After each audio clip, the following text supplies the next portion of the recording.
Assalamu alaikum, brothers and sisters. So, as you may know, Dr. Jordan Peterson has released a message to the Muslims. This video has left a lot of Muslims disgruntled. I myself was more confused than a liberal being told there's only two genders. I don't really know what his intention was with this video. I know recently he has had two talks, one with Muhammad Hijab and one with Sheikh Hamza Yusuf. God bless them both. And it seemed like in those videos, he genuinely was trying to understand what Islam is.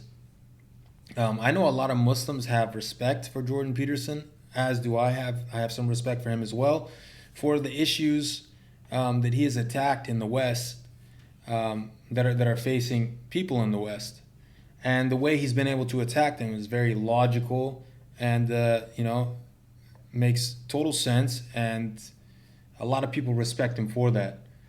But when he drops a video like this, kind of leaves us wondering, like, what exactly was his intent with this video and what exactly did he mean with this video. So we're going to go over it, and I'll kind of give you my feedback on it, tell you what I think, tell you what I'm seeing.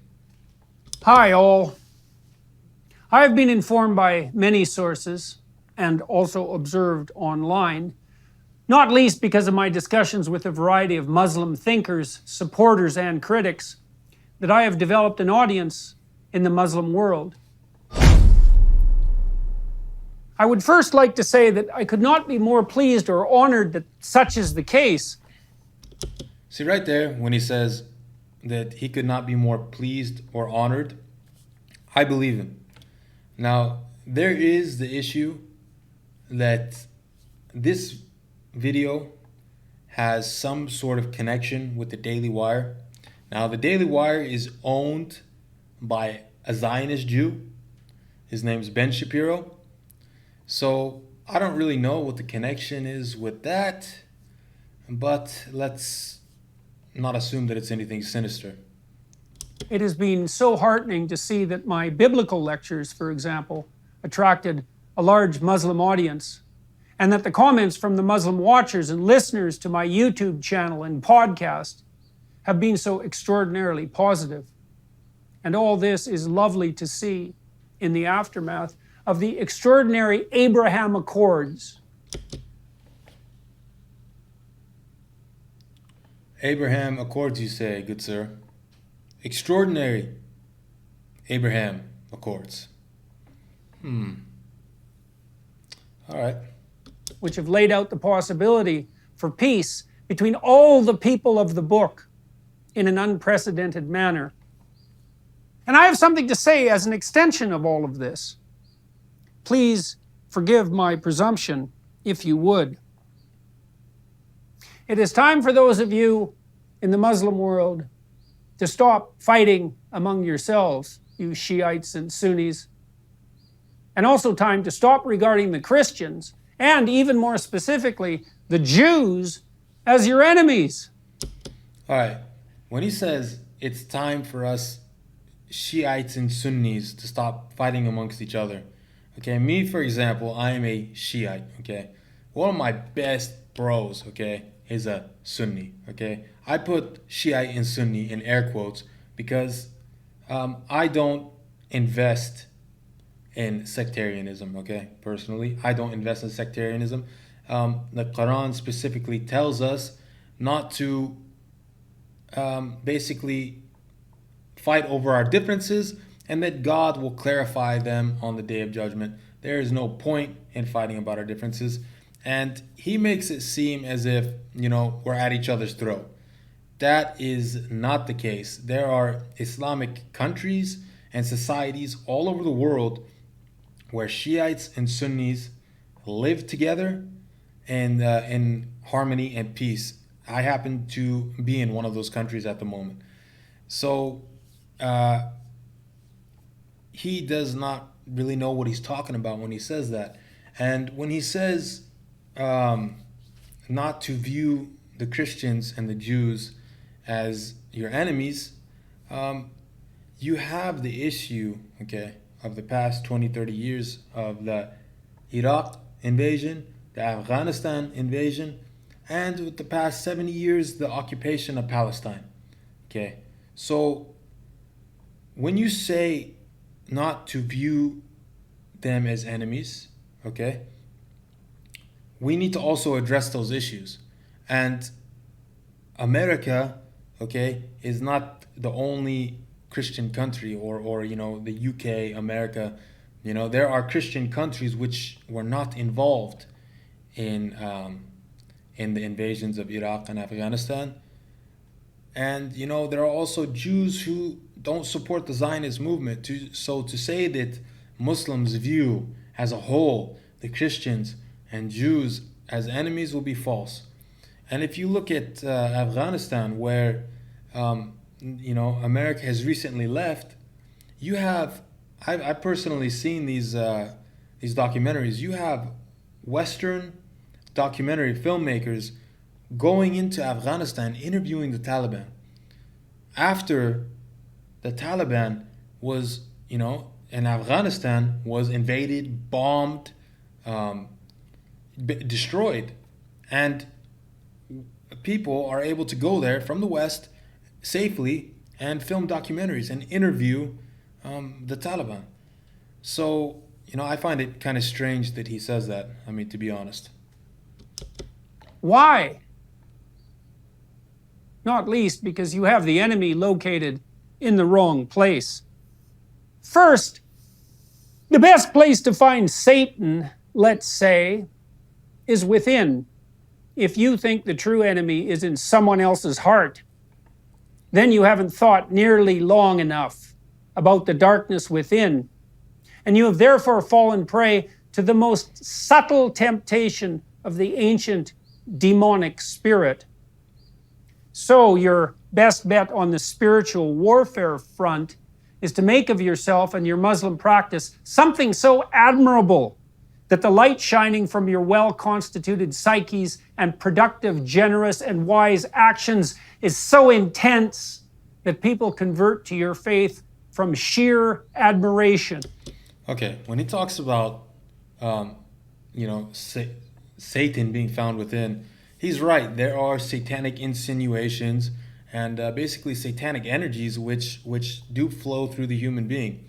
We have a hadith, which, and I'm pretty sure he doesn't know about it, but we have a hadith which says that the greatest jihad is the jihad against our own selves. That is the greatest jihad. And people do also have a lower nafs. They have a lower nafs, and there's also satanic forces outside of the human. And it may be the case in some situations that people are also overcome by Satan. The nafs is completely overcome by satanic forces, and they themselves become a satanic force. But that doesn't change the fact that there is an issue, with the what has gone on with certain Christian groups and with the occupation of Palestine. I don't see how, what he's saying with satanic energies being found within has anything to do with the invasions that have happened and the occupation. I mean, it's like he's trying to take all the light off of that, or he's forgetting about it, or he's forgetting to mention it, and he's trying to shine the spotlight on the Muslims. I find it very strange. And he also says that, a goal is to be so great in your Islamic practice that people convert to the religion out of sheer admiration.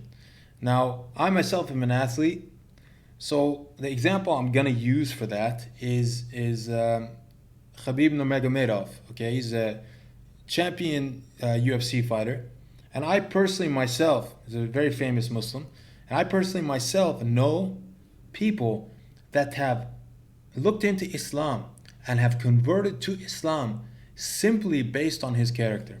Okay, on top of that, Islam is the fastest growing religion. So there are, and he's right. That is a great way to call people to the faith, and that is happening every day.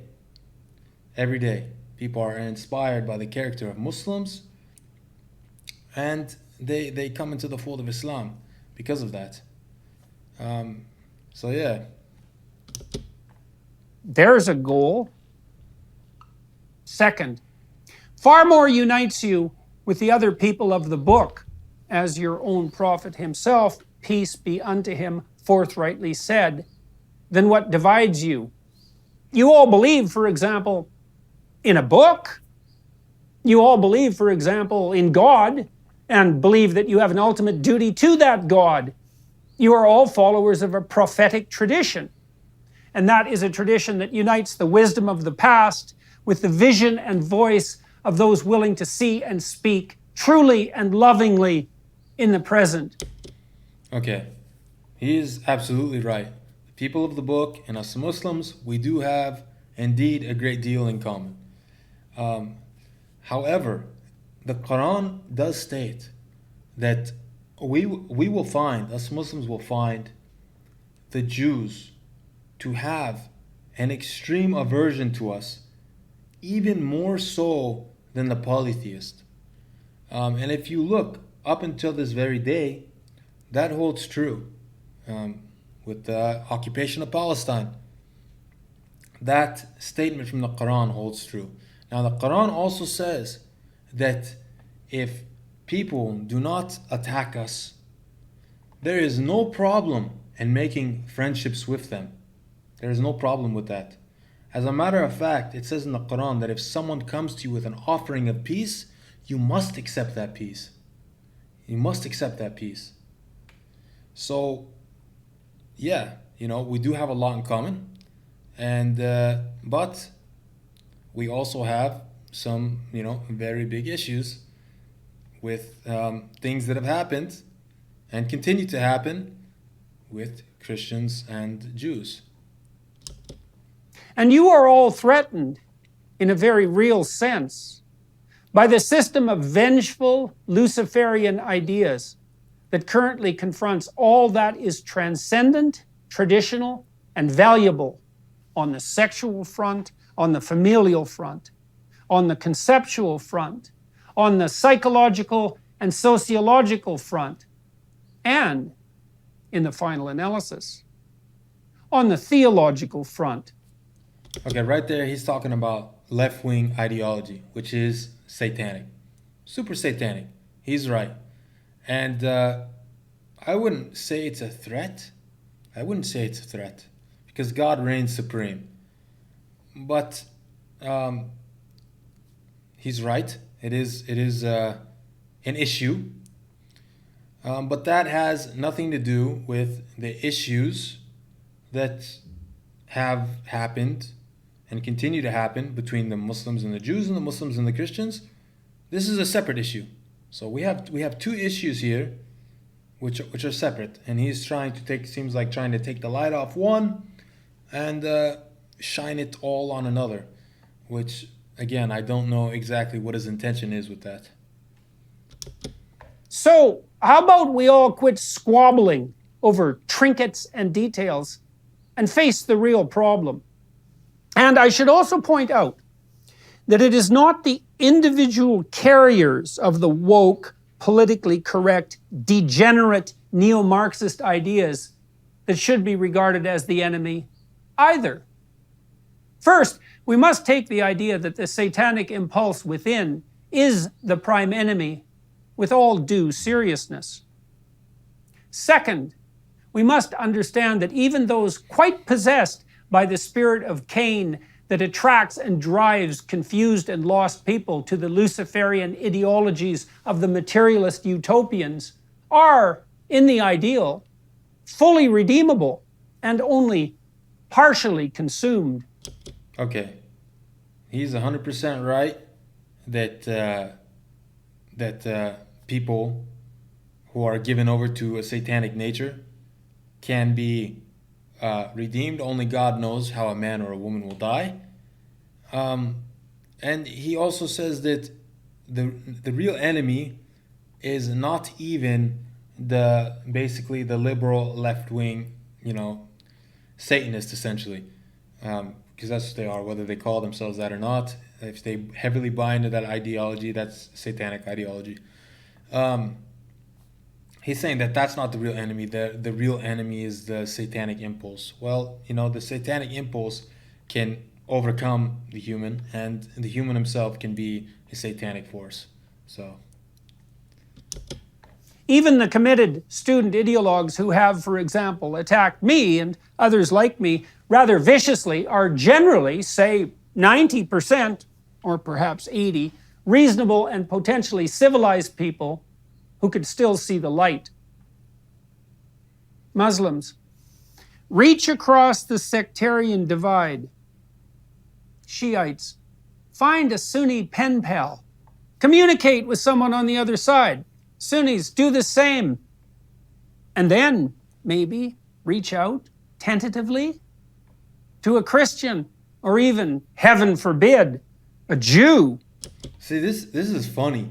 I mean, honestly, this is kind of humorous. I mean, he makes it seem like reach out to find a pen pal. Like, we live together in societies. We're all good. We're all good. For the most part, we're all good. I mean, I don't want to get into the issue of Wahhabism. Subtract that. I don't consider that to be mainstream Sunni ideology at all. So let's just subtract that ideology, just push it over there. But generally, Sunnis and Shias, we're all good. We don't need pen pals. We're already eating kebab together. We're cool. And when he talks about Christians and Jews, we live with Christians and Jews as well in the West. We're all, for the large part, like I said, subtract the small percentage of the Wahhabist ideology, and we are all good. So I really do not know what he's talking about. I really don't. Because perhaps it is time for those who purport to be followers of God to act like it, and to be convincing in those actions, even to those whose premature cynicism and skepticism have driven them into the towers of Babel, constructed by the avatars of the resentful intellect. Is there someone in the Muslim world willing to build an electronic system to bring people from the Sunni and Shiite community together? A place where people of goodwill could reach electronically across the divide, person to person, and to formulate the kinds of personal, trusting friendships upon which a lasting peace truly might be founded? A place where Jews and Christians, willing and eager to open communication with their Muslim brothers, might do just that? I mean, all I can think is we're already kind of doing that on Facebook and Instagram. So, I mean, we don't need like a sushi book. We don't. I mean, we're all good. I really don't know what he's talking about. He's really making this seem like we're completely at each other's throats, and like, it's blood in the streets, and we hate each other, and we hate the Christians, and we hate the Jews. Like, what? I mean, I don't know. I think that's why a lot of people were, disgruntled and confused at this, because it is quite confusing. There's a task for someone looking for a purpose, and it's an open invitation to do just that. If you build it, they will come. If you build it, get in touch with me. You'll figure out how to do it, and I'll publicize it. Thank you, all my Muslim listeners, watchers, and readers, for your kind attention and patience. I wish you well as you strive to become the light in the world that your faith truly demands. Let's see if we can unite as people of the book and negotiate our way toward the paradise that we might truly and jointly attain. All right. So, I mean, overall, if his intention is just to call towards peace, that's a noble thing. That's great. But when overlooking the major issues that have happened, the attacks against Muslim countries, the issue of the occupation of Palestine, and just overlooking that and calling towards peace is a bit ignorant. It's a bit ignorant. And by in the literal definition of ignorance, it's I don't understand where he was coming from exactly. Um, but hopefully, it's nothing sinister. I mean, I really don't know, as I said before, what the connection is with the Daily Wire, owned by a Zionist Jew. But let's hope for the best. I hope for the best for Dr. Jordan Peterson, and I hope for the best for us all. Thanks for tuning in, guys. I'll catch you later. Peace out.